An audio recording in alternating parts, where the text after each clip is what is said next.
తెలంగాణలో కలకలం హలోహలం ఉవ్వెత్తున ఎగిసిపడ్డ ట్యాపింగ్ మంటలు పెను సంచలనం దిశగా నడుస్తోంది ఫోన్ ట్యాపింగ్ వ్యవహారం. ఒకవైపు దర్యాప్తు ముమ్మరంగా జరుగుతోంది, మరోవైపు అంతే స్పీడ్తో రాజకీయ దుమారం కూడా రేగుతోంది.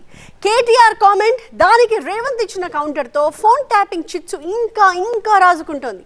ఇప్పుడు మరిన్ని అరెస్టులు ఖాయమన్న వార్తలతో పొలిటికల్ కాక మళ్లీ రేగింది. చేస్తే గీస్తే ఒకడో ఇద్దరు లుచ్చగాళ్ళ ఫోన్లు ట్యాప్ చేసి ఉండొచ్చు, నాకెమెరిక కానీ చేసి ఉండొచ్చు దొంగల లంగలి, ఎందుకంటే పోలీసుల పనేది. కానీ దానికి ఏదో పెద్ద అంతర్జాతీయ కుంభకోణం ఏందో జరిగిపోయింది, ఏమో అయిపోయింది. ఎందుకు ఇవన్నీ డ్రామాలు?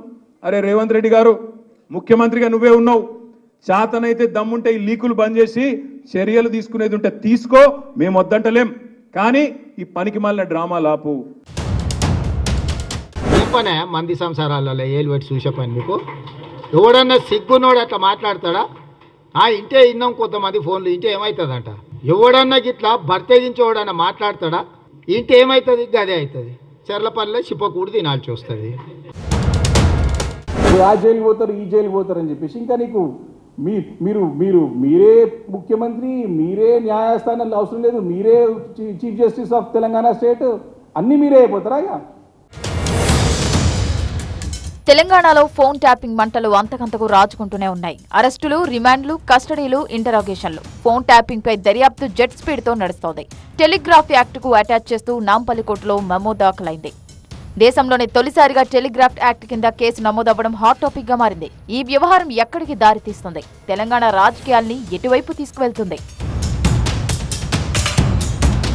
చాలా గ్యాప్ తర్వాత ఫోన్ ట్యాపింగ్ వ్యవహారంపై సీఎం రేవంత్ రెడ్డి కూడా స్పందించారు. ఫోన్ ట్యాపింగ్ అనేది పోలీస్ డ్యూటీలో ఒక భాగం, చేస్తే చేసుండొచ్చు, అయితే ఏంటి అని కేటీఆర్ చేసిన వ్యాఖ్యలపై సీరియస్ అయ్యారు.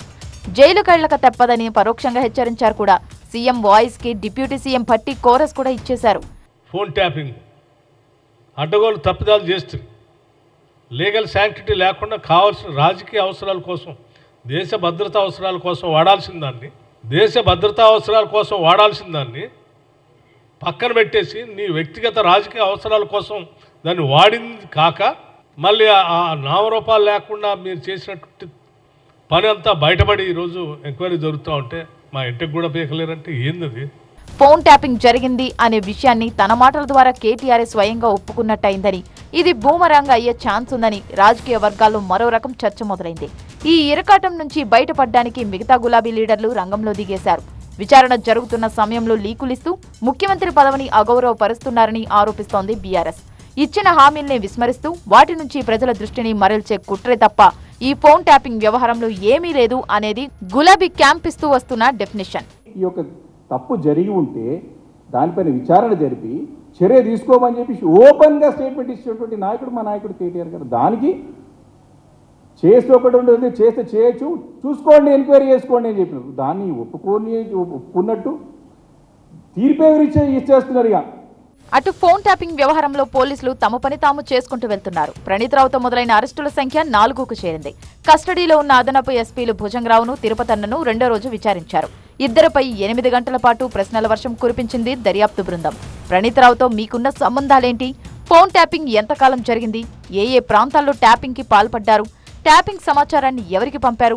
ఇలా కీలక విషయాలను రాబట్టే ప్రయత్నం జరిగింది.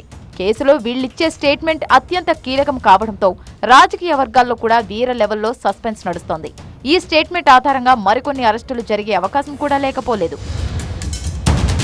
శుక్రవారం అరెస్టైన మాజీ డీసీపీ రాధాకిషన్ రావును చంచల్గూడ జైలుకు పంపారు. ఆయన్ను కూడా కస్టడీకి తీసుకునే ఆలోచనలో ఉంది investigating team. SBI chief Prabhakar Rao, Praneeth రావుతో కలిసి వీళ్లంతా నడిపించిన వ్యవహారాన్ని లోతుగా పరిశీలిస్తున్నారు. టాస్క్ ఫోర్స్ ను గుప్పెట్లో ఉంచుకొని, సిబ్బందిని అనధికారిక కార్యక్రమాలకు వాడుకొని ఒక రాజకీయ పార్టీకి డబ్బుల పంపిణీలో కూడా పాల్గొన్నారని తేల్చారు పోలీసులు. అదనపు ఎస్పీల కస్టడీ ముగిసేలోపు మరికొందరు కీలక వ్యక్తుల పేర్లు బయటికి వచ్చే ఛాన్స్ ఉంది. సో రాజకీయ వర్గాల్లో ఈ కొత్త కంటిన్యూ అవుతుందన్నమాట.